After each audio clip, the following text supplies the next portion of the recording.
Chers amis, comme vous le savez, ce dimanche après-midi, il y a la finale de la Coupe du Monde et il y a une occasion très rare et précieuse pour nous en tant que juifs. Une ségoula extraordinaire que je vous donnerai à la fin du cours.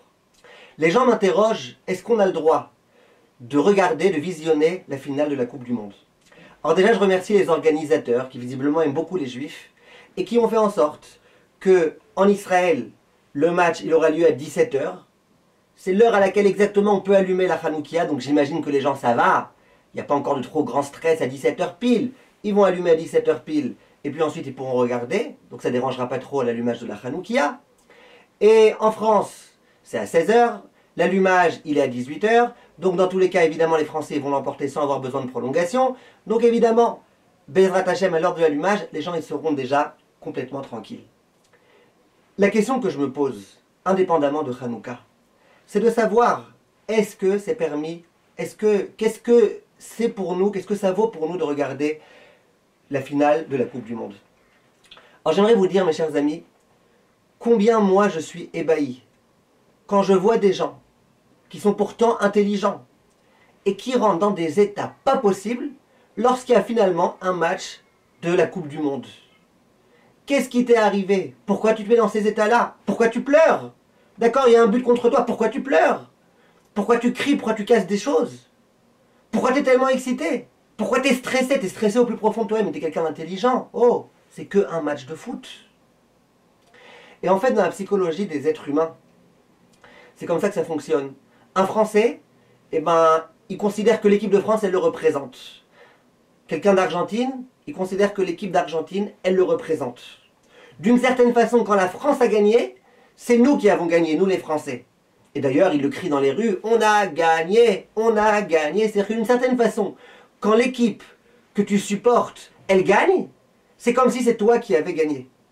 Et tu as tellement besoin, tellement envie de gagner, qu'il faut absolument, tu vas tout faire. Il y en a qui font les Teilim au moment où il y en a qui s'engagent à donner 10 000 € à l'équipe. Vous imaginez un petit peu ce qui se passe.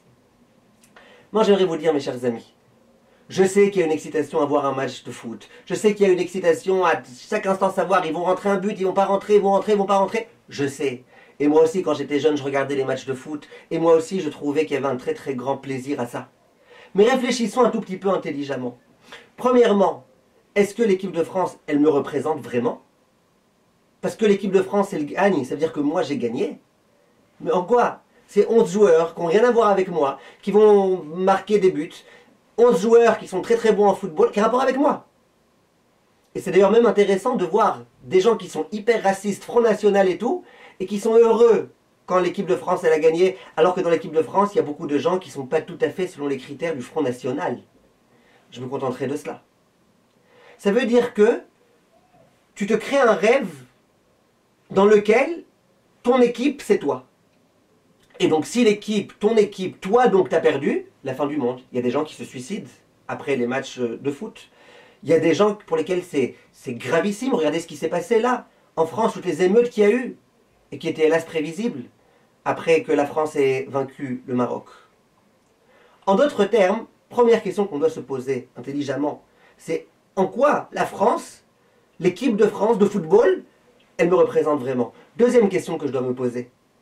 Disons qu'effectivement l'équipe de France, c'est la France, c'est moi. Ok, mais c'est qu'un jeu. C'est pas que la France est devenue le pays le meilleur du monde dans je sais pas quel domaine. C'est qu'un jeu. Dans le jeu, la France, elle a remporté ou elle va remporter ou elle va perdre. Mais c'est pas très grave. Qu'est-ce qu'il y a de tellement important? Les Havdil, quand récemment il y a eu les élections en Israël, et que les religieux, ils ont voté pour un parti religieux, et que Baruch Hashem, les partis religieux, ils ont eu beaucoup de réussite. C'était une joie. Mais pourquoi une joie? Parce que c'est pas ma joie à moi personnelle, c'est la joie de Dieu. Et moi, je partage la joie de Dieu. C'est pas que pour moi c'est une idole, Bibi Netanyahou. C'est que moi je sais que si jamais c'est lui, il y aura beaucoup moins de Chilou les Shabbatot, il y aura beaucoup moins de problèmes, il y aura beaucoup moins de LGBT et de compagnie. Et ben voilà, ça me fait plaisir. Donc quand je suis heureux parce que c'est la victoire de Dieu. Et la victoire de Dieu, moi je la partage. Moi je sais que si on a gagné, il y aura beaucoup de répercussions positives dans le pays. Mais là, on a gagné, et alors? Ça change quoi? En quoi ça te change à toi dans ta vie privée, Madame Germaine Chichportiche? Rien du tout. Pour toutes ces raisons-là, mes chers amis, je pense que beaucoup de Chachamim quand ils s'expriment en disant que le foot c'est un petit peu de l'idolâtrie. C'est à ça qu'ils font allusion. C'est quoi l'idolâtrie? C'est prendre une statuette et la transformer en Dieu. C'est prendre un mort et le transformer en Dieu. L'idolâtrie, c'est exactement ça. Quand toi, tu prends quelque chose, le foot, tel joueur, c'est obligé qu'il gagne. S'il y a Mbappé là dans telle équipe, c'est sûr qu'on va gagner. À quoi? Tu fais de l'idolâtrie. Tu prends quelque chose qui n'a pas d'importance et tu lui donnes une importance considérable, folle. Regardez comment les gens ils deviennent fous. Folle. Ça, c'est de l'idolâtrie. D'une certaine façon, en tous les cas. En fait, je crois qu'on peut dire, mes chers amis, sans exagérer, que les gens, ils ont besoin de temps en temps de sentir qu'ils ont gagné, qu'ils ont remporté. Ils ont besoin de cette excitation-là, que la victoire leur donne. Les gens qui n'ont pas de but dans leur vie, eh ben, c'est de jouer au foot.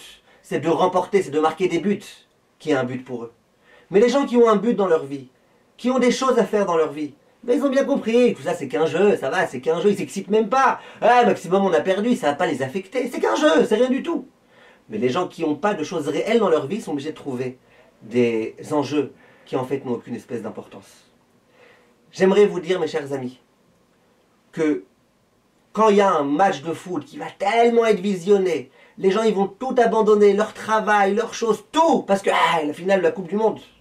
J'aimerais vous dire la chose suivante. Premièrement, s'il vous plaît, n'annulez aucun cours de Torah pour regarder la Coupe du Monde. C'est un mépris impardonnable vis-à-vis de la Torah. Deuxième chose que je vous dis, et là j'arrive à la grande ségoula que je voulais vous dire. Toute personne qui aime regarder le foot, qui se sent obligée de regarder le foot, et qui fera un sacrifice, et qui dira, dans ce temps-là où tout le monde est figé devant son écran, tout le monde est en train de regarder le match, moi, je vais faire un sacrifice. Et je vais prendre sur moi pendant cette heure-là, qui est une heure d'impureté dans le monde, il y a beaucoup d'impureté dans ce moment-là. Toute cette folie, vous croyez que ça ne mène pas de l'impureté dans le monde? Toute cette excitation-là, toute cette avodazara, là, cette idolâtrie, vous pensez que ça n'amène pas énormément d'impureté dans le monde? Les juifs qui diront à ce moment-là, moi, je ne regarde pas le match. Tu sais quoi, tu le regarderas après, en redifféré. Moi, je ne regarde pas le match. Pendant cette heure et demie là, je m'investis dans l'étude de la Torah, je lis des Tehillim, je fais des bonnes choses pour essayer un petit peu de contrebalancer, pour essayer de mettre de la pureté dans ce monde. Je peux vous dire qu'après cette heure et demie là, ces gens-là, la prière qu'ils feront, elle sera entendue de façon extraordinaire par Akadosh Baruch Hu. Vous avez une demande particulière? Pendant cette heure et demie là, si vous étiez des accros au foot, ne regardez pas, faites un sacrifice, après vous priez, je suis certain que ça marchera. L'idée que cette Coupe du Monde nous montre ce que Chachamim nous enseigne. Chachamim, ils disent le Yetzer Hara, en fait, il n'existe pas. C'est de l'illusion. Il prend des choses et il nous crée comme ça des illusions. Et nous, on a du mal à comprendre, mais non, c'est pas de l'illusion, c'est du réel. Mais quand vous regardez le foot, et vous regardez comment les gens ils deviennent fous à cause du foot, et bien à mon avis, c'est une image. C'est un exemple patent qu'on peut vraiment toucher du doigt, qui nous montre comment le Yetzer Hara il peut prendre des bêtises et les transformer en des choses tellement grandes, qui impactent tellement notre vie, qui impactent tellement notre bonne humeur, qui impactent tellement notre stress.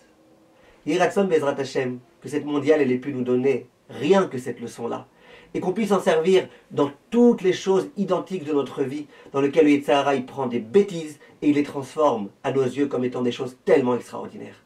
Kol Tov, mes chers amis.